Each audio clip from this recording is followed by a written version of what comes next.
Hey guys, actually this is my PhD topic, and this is my first presentation in my life. My body's shivering now and shaking. I need some whiskey. So yeah, this is my research topic about developing design-based research methodology for designing VR, MR technology for mountain safety. So mountain safety means it's not above 8,000 meters. Between 6,000 to 8,000 meters, or above 8,000 meters, which is Mount Everest. So I'll show you. Okay, these three gentlemen, Tom, Andrew, Claudius, my amazing supervisors. We met fortnightly at cafe, have coffee, and they give me right direction to long PhD journey. It's amazing supervisor. I'm really lucky. Well, see how it goes after 3 years. I'll show you one thing.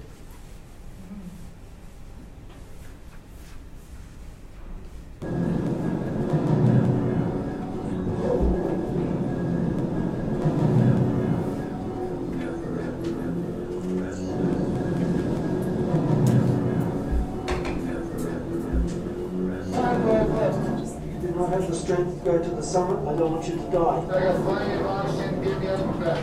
You can't climb the mountain on your hands and knees. Now turn around. I have plenty of leg in the end.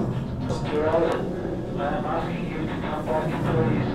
Please come back. Because you're putting your life in danger and all of my shoppers and staff lives in danger. Please come back. Sit down. Oh,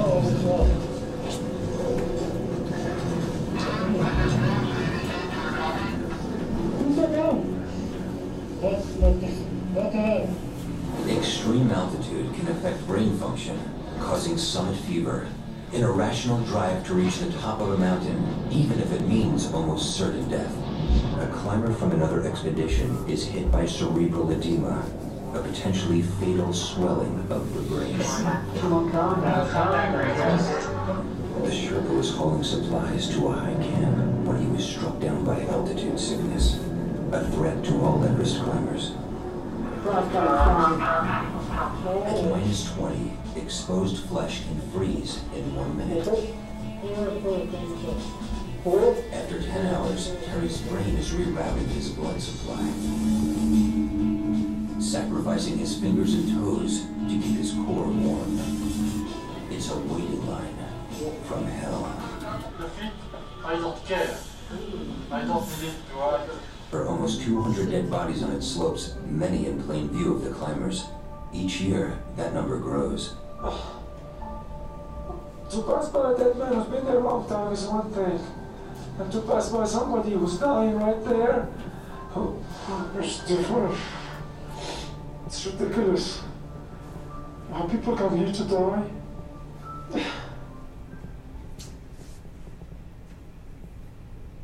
It's horror, isn't it?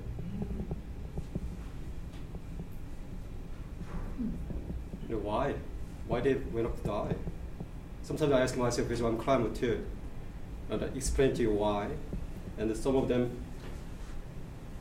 this is risk factors when you're climbing above 6,000 meters, the Himalaya range, and this, and also Europe Alps. This is a massive crevasse, and you see some climbers navigating this massive crevasse, and this is snow bridge, and it collapses any time. And here's also big massive rock, and see the collapse, and there's crazy climbers that's climbing just under the setup. So usually climbers, they're climbing very early morning or at night when ice rock is frozen, it doesn't collapse. So afternoon, after 2 o'clock, that's actually suicide mission. And you see that very small ladder, a big massive crevasse. And there is another climbers in the climbing, another crevasse area. And then this is very common happening in New Zealand as well. It's a slab avalanche, and many people killed by avalanche. Actually, many climbers is not falling from die. Actually, many climbers actually die from avalanche or fall into crevasse. And also, like this one, sorry. See? Oh my God. Sorry. Okay. So this symptom is from acute mountain sickness. There's another word called high altitude mountain sickness. When people climb up so fast without acclimatization, and then they got hurt. So this is like fluid in the lungs, and he died immediately. And he has got brain damage is by fluid in the brain as well. So that's caused death as well. Very severe damage. And then this is a frostbite. It's very common. And this guy is quite famous actually because he survived up to 48 hours in death zone. Death zone is above 4,000 meters. He stayed for 48 hours overnight without tent, and everyone thought he died, but he came back. But he lost his 10 fingers, 10 toes, and even he lost his nose. So, but he survived.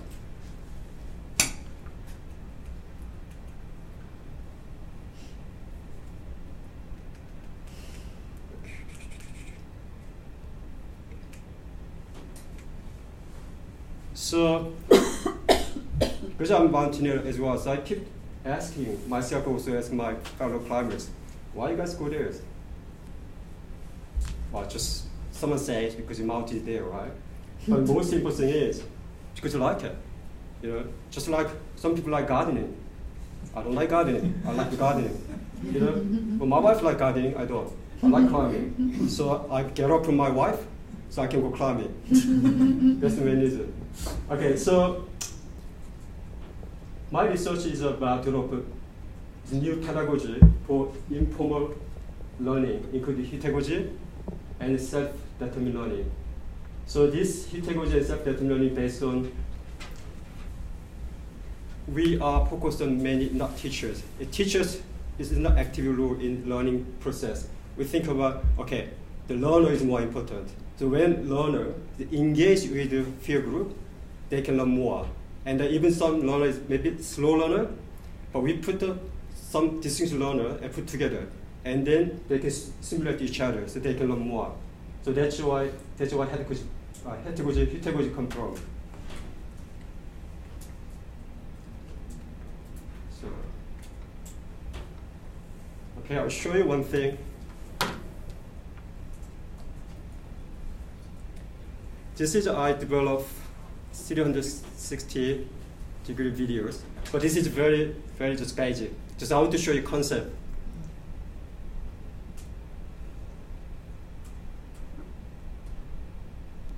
It's really basic. So, okay, I'm here in the mountain. There was a I went to Mount Onslow in South Island climbing. So what happened is, when climbers using this tool, they can navigate. And then they can see some risk factors. So if you point out, there's avalanche risk here, right? So what causes avalanche? Because here slope is quite dangerous because lots of massive snows, soft snow is there. So anytime it collapses, especially after afternoon time. But I didn't really create video yet because I need to really make an animation, how to survive from avalanche safely. So you have to swim and come out from the avalanche. And then, but I can't do that because I don't want to die. So I have to make animation to make a 360. So when people click that one, they can watch through. So the same is boulders. Boulders is quite dangerous area because what happens is that the boulders, there is a lot of loose rock in the afternoon. They're going to keep falling. So it's dangerous for climbers. And the crevasse, of course, there's no crevasse here. So when I create the crevasse, actually, I'm going to make an animation crevasse, actually, climber falling into the crevasse and how to rescue themselves to come out. So people can learn. Show the next one.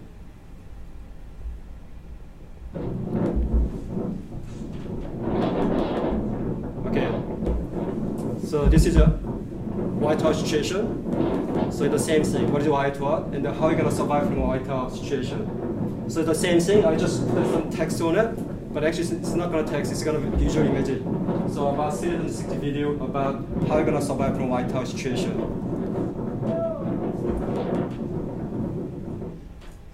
No, I'll show you.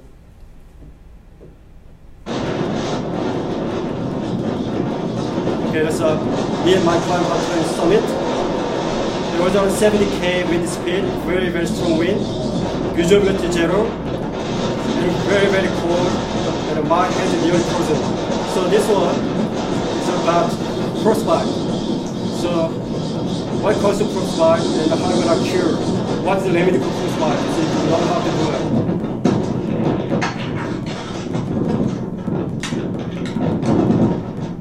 I'm gonna start here. Yeah, this is very, very simple SOTELNZ video, but this is only just prototype, and then just I will show you. This is just the basic concept of my apps.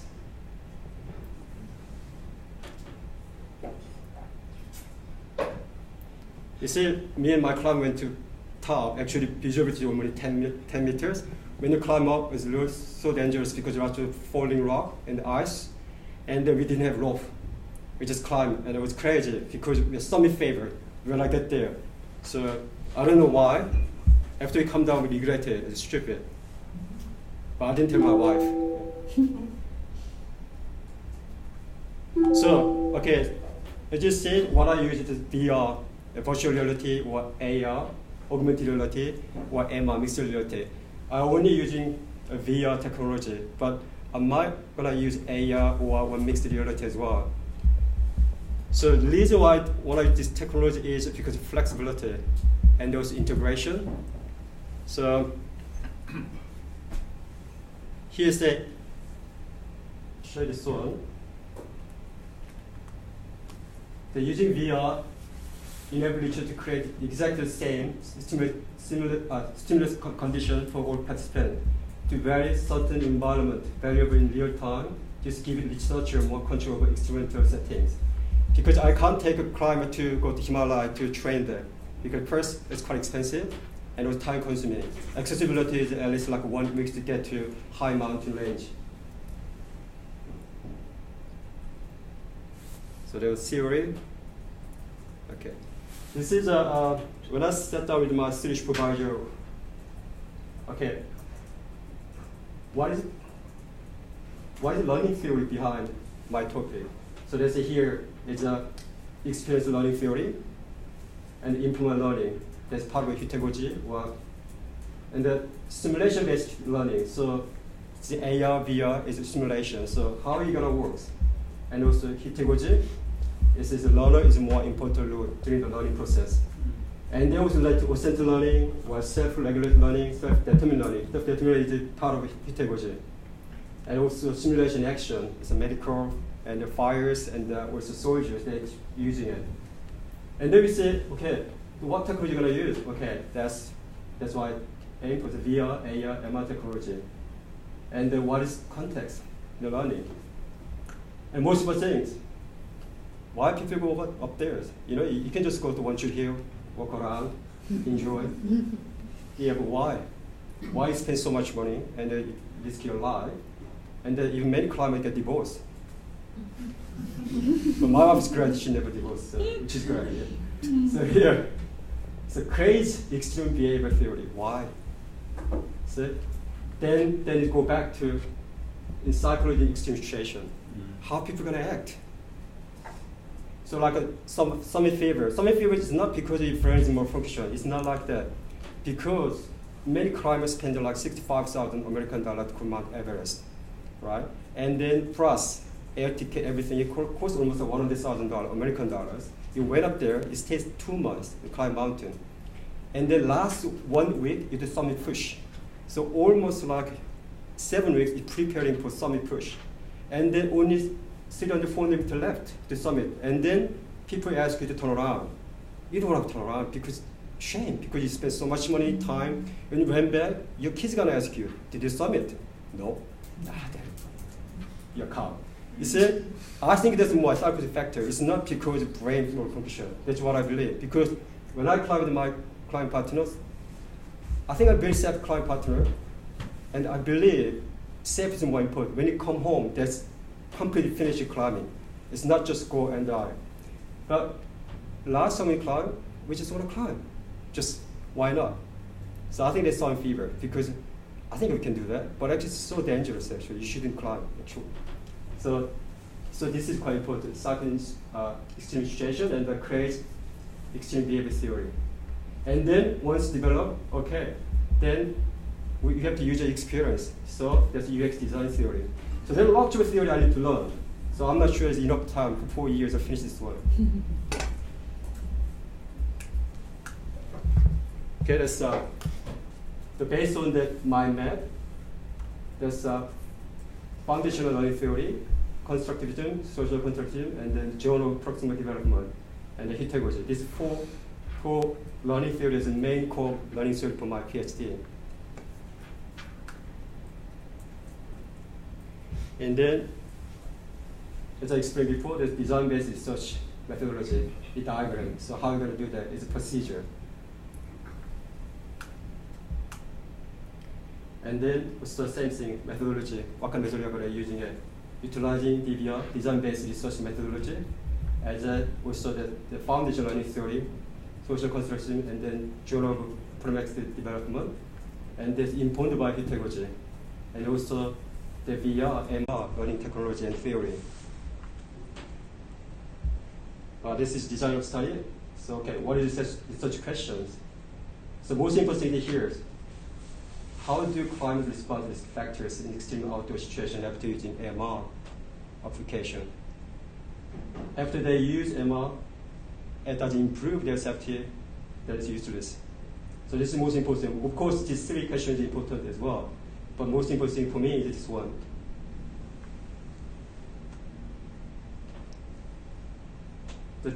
Based on DBR, there's the same design, construction, evaluation, reflection, and the virtual intervention and the theoretical undertaking. This fourth step is quite important for us. And then I need those people's help, participants, especially NZAC, the New Zealand Alpine Club. I already spoke to one of our Alpine Club senior member. He's quite keen on my project. And also New Zealand Mountain Safety Council, and then DOC. I'm not sure they're happy about it, but yeah, try. And then here's Sherpas, and then expedition group from Himalaya range, and there was Andes range, which is Patagonia range, and there was a climber from the various countries. Well, there's no conflict of interest and the misconduct, because I'm just only talking to climbers. Climbers' brain is not normal, so easy to talk. And data collection analysis is the same, based on DBR, the same thing. Develop first prototype apps. This is not apps, haven't developed yet, but you're gonna do that, and evaluation, and then same process, feedback, evaluation, feedback, evaluation.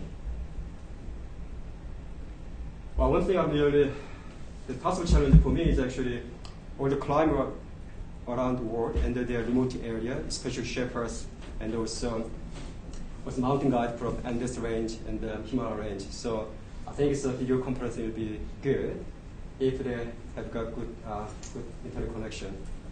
But I heard now even Mount Everest Camp 1, you can tweet or you can send photo to Facebook somewhere. So which is great, yeah. But you have to pay for it. Very expensive, I heard, yeah. So conclusion, the same thing.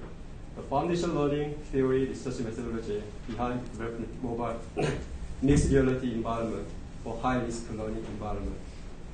So hopefully once I develop these apps with the theory, and it's expanded to not only mountain safety area, it goes to paramedic, goes to army, goes to police, and also most importantly firefighters, right? They work in simulation industry and the simulation environment, but we're going to do more authentic the environment you can create through the apps, so you can contribute to save life. Yeah. So that's my first presentation for my PhD. I'm so nervous. I'm sorry if you can't understand. Please email me. My email is better. So yeah.